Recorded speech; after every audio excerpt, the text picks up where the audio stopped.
Presiden yang membereskan perjalanan panjang dan lika-liku sejarah di Indonesia. Soeharto lahir di Bantul, Yogyakarta pada 8 Juni 1921. Presiden yang menjabat selama Orde Baru tersebut meninggal dunia pada 27 Januari 2008 pada usia 80 tahun.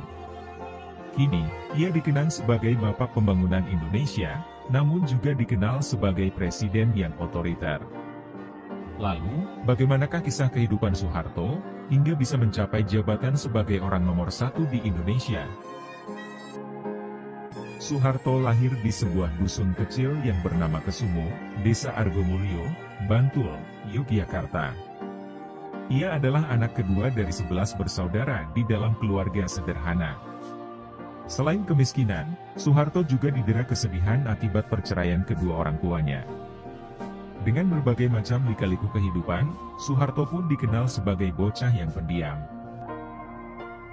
Pada 1 Juni 1940, Soeharto tercatat sebagai siswa militer di Gombong, Jawa Tengah.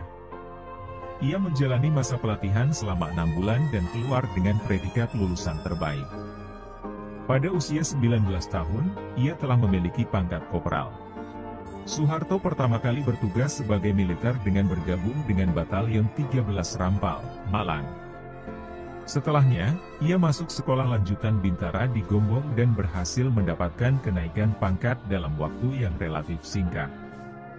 Brigjen Soeharto pun mulai tampil menjadi sosok yang memiliki peran penting sebagai Panglima Mandala untuk pembebasan Irian Barat dari Belanda.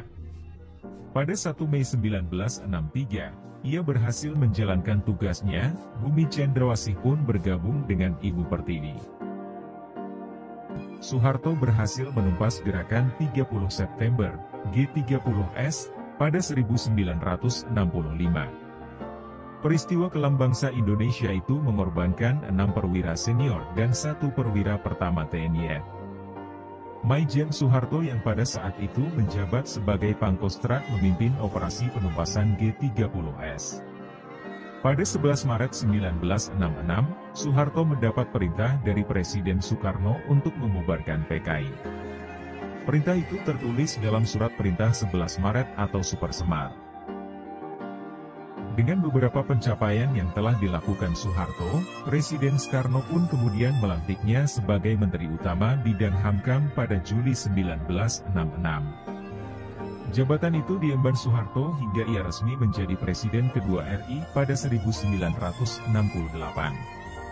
Soeharto pun secara berurutan kembali dipilih MPR menjadi Presiden pada 1973, 1983, 1988, 1993, dan 1998.